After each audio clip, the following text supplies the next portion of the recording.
እሺ አሁን እዚህ ጋር ያሉኝ እቃዎች ያሳየዋችሁ አለ። አሁን ለምሳሌ እዚህ ውስጥ ጥቂት ዱቄት እናደርጋለን። ከዛ ሊጣችንን ውስጡ እንጨምራለን። ሊጡ ቅድም ያሳየዋችሁ የተዘጋጀው ነው።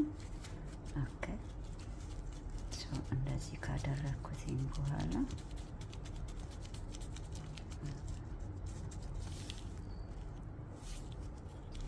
እንደዚህ ካረኩት ከተስተካከለ በኋላ እንግዲህ እቃ ውስጥ ነው ያለው። እዚህ ጋር ይሄው ቅድም ያሳየዋችሁ የተበለበለው ተምር እንደዚህ በማድረግ ውስጥ እንጨምረዋለን ማለት ነው። መሀል ላይ እናስገባዋለን። ከላይ ደግሞ እንደገና ሊጣችንን እንወስድና ከበር እናደርገዋለን፣ እንሸፍነዋለን ማለት ነው።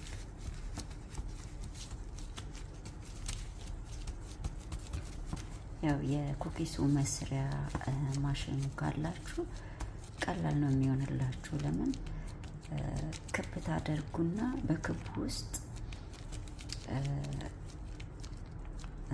ተምሩን ውስጡ ሊጥ ውስጥ ትከቱትና ክብ ታደርጉታላችሁ። ከዛ በኋላ ልክ ያንን የኩኪስ መስሪያውን ዲኮሬሽን ማድረጊያውን ስትጫኑት ያወጣላችኋል ዲዛይኑን ማለት ነው። ይሄ ግን ያው ሁለቴ ነው ሊጡን ከላይና ከታች አድርጌ ነው የምጠቀመው እኔ። አሁን ይሄ እንደዚህ ነው ያለው። ከዛ ገለብጠዋለሁ። ስገለብጠው ዲዛይኑን ይዞልኝ ይወጣል ማለት ነው። አያችሁ፣ አሁን ስገለብጠው ይሄን ዲዛይን ነው ይዞ የሚወጣው ማለት ነው።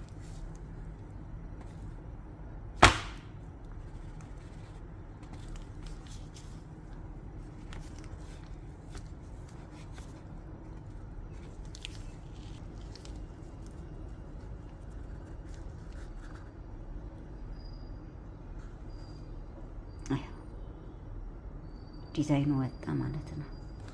ያው እዚህ ጋር በተርፍ ላይ ያለው በሱም ልክ እንደዛው ጥቂት ዱቄት በማድረግ እንደተለመደው ሊጡን ጨምራለሁ።